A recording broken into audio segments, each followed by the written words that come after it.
Assalamualaikum dear students and friends. This is Saqib Iqbal. Welcome on my YouTube channel Iqbal Biology. आज हम discuss करेंगे about properties of metallic bond के properties क्या है। हमने difference bonds के properties start की हुई है, उसमें से आज हम लास्ट टॉपिक डिस्कस करते हैं and that is known as the properties of metallic bond. So properties of metallic bond से पहले आपके कंसेप्ट पे एटलीस्ट मेटालिक बॉन्ड का कंसेप्ट होना चाहिए, आपके जहन में इसका कंसेप्ट सोनी होना चाहिए। अगर इस पे आप समझते हैं तो तभी जाके आप इसके प्रॉपर्टीज पे समझेंगे। सो मेटालिक बॉन्ड पे मैंने एक डिटेल से वीडियो बनाया हुआ है, काइंडली वो देखे। अगर वो नहीं देखा आपने तो यहाँ पर थोड़ा फोकस देने में कोशिश करूँगा कि आपको यहाँ पर समझाऊँ। सो अगर हम मेटल्स के एटम को देखें, अगर हम देखें, जो मेटल्स के एटम्स होते हैं वो हमारे पास बहुत ज़्यादा लार्ज होते हैं। इसमें ये साइज में वो बहुत लार्ज होते हैं। साइज में लार्ज होने का मतलब ये है कि इसमें नंबर ऑफ शेल बहुत ज़्यादा है।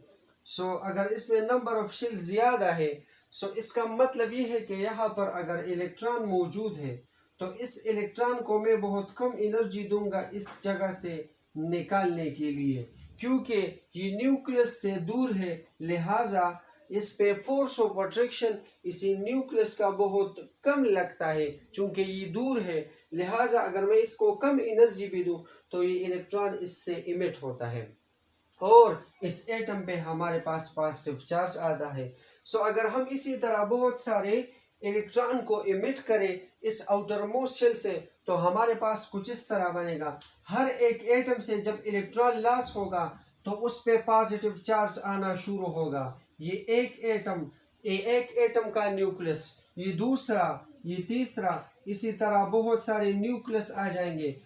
पॉजिटिव का मतलब ये है प्रोटॉन, हमारे पास न्यूक्लियस। सो ये बहुत सारे पॉजिटिव चार्ज आने शुरू हो जाएंगे क्योंकि हमने इलेक्ट्रॉन लॉस किए इससे। अब ये जो इलेक्ट्रॉन है ये हमारे पास फ्रीली मूवेबल है, कभी यहाँ पर आता है, कभी यहाँ पर, ये हमारे पास फ्रीली मूवेबल है। सो ये इलेक्ट्रॉन ना तो कंप्लीटली इस पॉजिटिव का है ना इसका, यानी हर एक के साथ इन्होंने स्लाइटली फोर्स ऑफ अट्रैक्शन कायम किया हुआ है, लेकिन ये इलेक्ट्रॉन ना तो परमानेंट इस पॉजिटिव का है ना इस पॉजिटिव का है ना इस पॉजिटिव, यानी जहां पर जाता है उसके साथ फोर्स ऑफ अट्रैक्शन कायम करता है। अगर ये इलेक्ट्रॉन यहाँ पर आता है तो इसके साथ फोर्स ऑफ अट्रैक्शन कायम करता है, अगर ये इलेक्ट्रॉन यहाँ पर आता है तो इसके साथ फोर्स ऑफ अट्रैक्शन कायम करता है। सो यहाँ पर क्या हुआ कि the bond between the metal positive, ये metal positive and the surrounding sea of electron. अब यहाँ पर इलेक्ट्रॉन हमारे पास बहुत ज्यादा है, ये डॉट एक्चुअली हमारे पास इलेक्ट्रॉन है, इलेक्ट्रॉन हमारे पास बहुत ज्यादा है, यानी सी ऑफ इलेक्ट्रॉन है, बिल्कुल समंदर की तरह है, बहुत ज्यादा है। सो अब इस मेटल पॉजिटिव और सी ऑफ इलेक्ट्रॉन के दरमियान जो फोर्स ऑफ अट्रैक्शन है या बॉन्ड है, this is actually known as the metallic bond. अब अगर हम इसकी प्रॉपर्टीज देखें तो हम सबसे पहले देखते हैं कि ये हमारे पास कौन से स्टेट में होते हैं। हमारे पास सॉलिड होते हैं, लिक्विड होते हैं, गैस होते हैं, क्या होते हैं। सो याद रखिए जितने भी हमारे पास मेटल होते हैं वो हमारे पास सॉलिड होते हैं, एक्सेप्ट मरकरी जो कि हमारे पास लिक्विड है, लिक्विड फॉर्म में होता है। सो मैं पिक्चर मेंशन करता हूँ, आप वो वाला देखिए। कंडक्टर देखते हैं कि इससे हमारे पास बिजली पास होती है कि नहीं, तो याद रखिए हमारे पास गुड कंडक्टर ऑफ इलेक्ट्रिसिटी है, यानी इससे बिजली पास हो सकती है।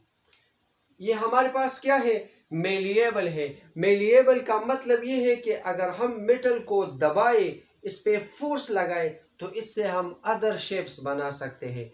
जैसे अगर मेटल्स आर मेलिएबल, ये हमारे पास मेलिएबल होते हैं।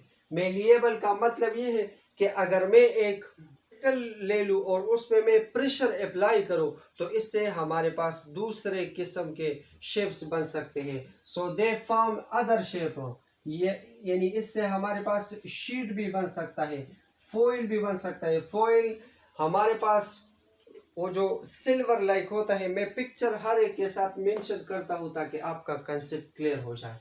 अब ये हमारे पास क्या होते हैं, डक्टाइल होते हैं। डक्टाइल का मतलब ये है कि इसमें हमारे पास लचक होता है। अगर हम देखें तो मेटल हमारे पास डक्टाइल होता है, उसमें लचक मौजूद होता है।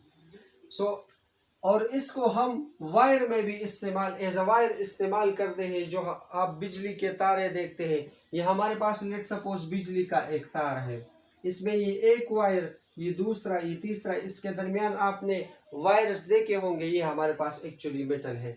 So they can be drawn into wire, इसको हम एज अ वायर भी यूज कर सकते हैं जो बिजली के तारों में होता है।